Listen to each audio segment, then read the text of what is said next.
Sometimes those hard truths you discover about yourself will hurt. This is where the journey gets real, y'all. For me, self-awareness, it isn't just a buzzword, it's a lifeline. Welcome to What I Know. I'm Sherry Webb, and if you're tuning in today, know that you're in the right place. This is where we get real about self-awareness, healing, and all those moments in life that force us to grow. There's one thing I know for sure, two things I know for certain. Number one is you will never become self-aware until you start paying attention to yourself. Number two, sometimes those hard truths you discover about yourself will hurt. That's right, y'all. The truth can hurt. And number three, even though the truth may hurt, if you have a strong enough desire to heal and you are willing to do the work, the truth will also set you free. Let me tell y'all something. Let me tell you what I know. I am a 53-year-old woman who's been through more than my fair share of trust issues, partly thanks to a childhood with an emotionally absent and manipulative mother. It's been a struggle that, believe it or not, it still shows up in my life today. But here, I'm turning those scars into stories of strength. Today, we're going to dive into a story about a relationship that hit a major crossroad, one that forced a couple to confront deep hurts, make some hard choices, and ultimately choose the narrow path that leads to true healing. The relationship I'm referring to just happens to be my own. And yes, my fiance and I continue to work through the issues that almost broke us. It almost broke us because of his impulsive move. And I can honestly say that we're stronger now than we've ever been. So stick with me as we unpack this journey of heartbreak, forgiveness, and the power of self-awareness. So I want to take you back to a time when we were in a long-distance relationship, which wasn't that long ago. Our love felt full of promise despite the miles between us. We didn't even focus on the distance because from the very beginning, we had a plan that would eventually bridge the gap between our current living situations. Okay? Everything was going well until one day, out of the blue, my fiance made a decision that hit me like a ton of bricks. Without any real plan and completely against my wishes, he decided to move back home with me. Now, that impulsive move wasn't just a logistical change, y'all. It shattered the dreams that I'd been holding so close, leaving me feeling abandoned, betrayed, and questioning whether I could trust love again. It was in that moment I was reminded of every time my childhood taught me that trust was a luxury I couldn't afford. So growing up with a mother who was emotionally absent and often manipulative, I learned early on to keep my guard up. And yet here I was, blinded and blindsided from a decision that echoed every old wound. But instead of letting the anger and the hurt take over, I did something I've learned to do over the years. I prayed. I asked God not to let my heart harden, to show me the lessons in this pain, and most of all, to help me find the strength to forgive. That was the hardest part.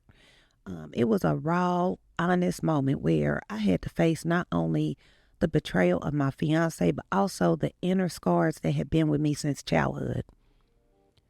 Now, let's bring in a powerful piece of wisdom from the Bible. I want y'all to, if you have a chance to look at this. In Matthew 7:13, Jesus talks about two roads. The wide road, which is also easy to choose and filled with quick fixes and instant gratification. Now, the other road is narrow, and it's the most challenging, but it leads to a true lasting life. That wide road is tempting. It promises comfort without demanding much from you. It gives you instant gratification. In a nutshell, the wide road feels satisfying at the moment. But as I learned on the day he arrived back home, the easy path could lead to deep, lingering hurt. My fiance's impulsive move was like choosing a wide road, one that it bypassed thoughtful communication and respect. So this move brought immediate chaos. It was just chaotic. And it also brought long-term pain. But my decision to pray, to choose vulnerability and introspection, was me stepping onto that narrow road. Let me be very clear when I say that this was not an easy choice. It forced me to not only confront the pain of the moment, but also the old wounds from my past. That narrow path, though full of challenges, it promised healing and growth. And this is what I wanted more than anything, because I was tired of my past hurts, like catching me off guard and showing up in my life and in the most unexpected ways. I mean, I just would never be prepared. And so I was tired of going through that. And I recognized that this was happening. So this is where the journey gets real, y'all. For me, self-awareness, it isn't just a buzzword. It's a lifeline. I realized that the hurt I felt wasn't just about one bad decision in a relationship. It was a mirror reflecting a lifelong struggle with trust. It was a battle that it began in my childhood with a mother who never really showed up emotionally for me and often left me feeling small. This is a subject that I have never openly spoken about because I didn't want to come across as not respecting my mother. And let me be brutally honest. I was worried about what she and possibly other members of my family may think if I spoke truth, my truth. But here, the truth is all that matters, because becoming self-aware and helping you become self-aware is my mission. So let's get back to the story of this journey that required me to take the narrow path that leads to healing and wholeness. Okay, so that day my fiance moved back, and many days after, as I prayed for forgiveness and healing, I wasn't just asking for the strength to forgive my fiance. I was asking God for the courage to face the parts of me that had been hurting for decades. Like I said, I'm 53. I recognized that I had been carrying scars that taught me to be cautious, even closed off in love, and even in like my friendships throughout my life. But those scars, they also held the key to my growth, if and only if I was going to be brave enough to let God help me heal the scars. In that raw moment, I decided to choose the narrow path, a path that demands self-reflection, ask you to confront your deepest wounds, but it also slowly transforms your pain into power.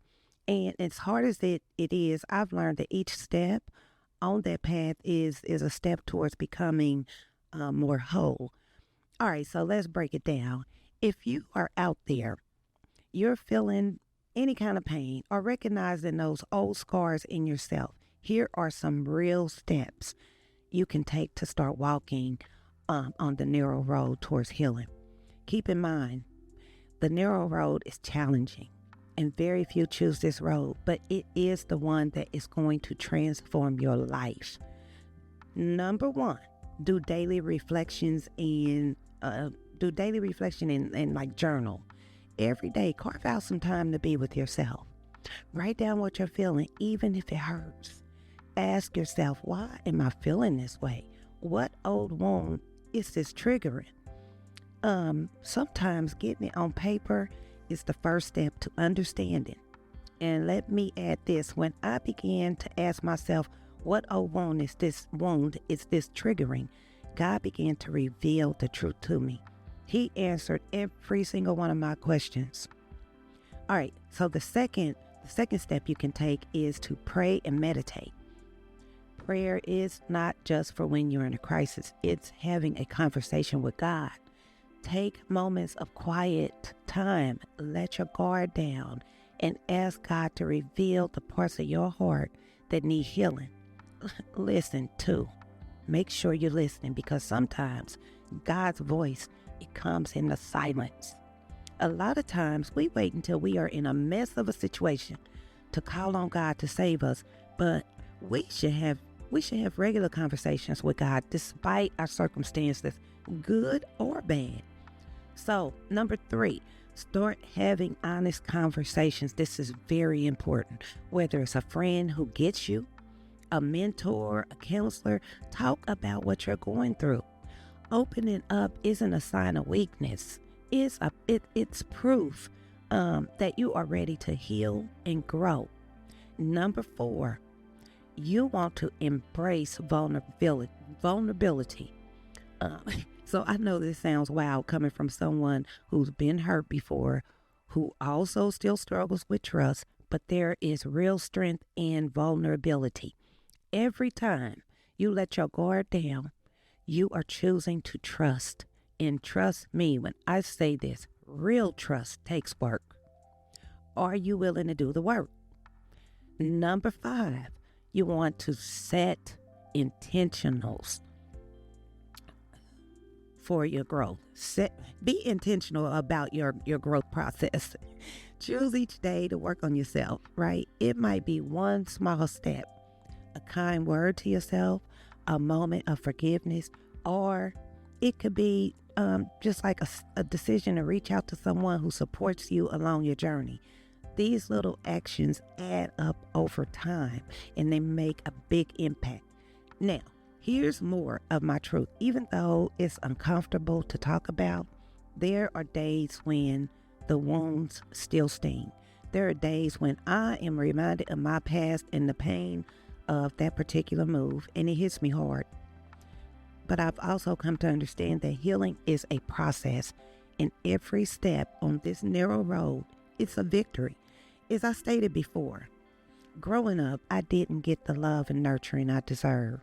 My mom's emotional absence and manipulation, it left me some deep marks, and those marks made it hard for me to trust even when I wanted to. But I'm here today sharing my story with you because I believe that our scars, they don't have to define us. They can actually empower us. Each time I choose to face my pain and to be honest with myself, I'm taking back control of my life. And if my story resonates with you, even in part, just a little bit, I hope you feel encouraged to look within, to see those parts that need healing, and to trust that God is working through every broken piece to create something beautiful. I want to thank you for rolling with me on this episode of What I Know. Today, we dug deep into how pain can be the push we need to become more self-aware, and how choosing the narrow path, though it may be very tough, that's the path that leads us to true healing.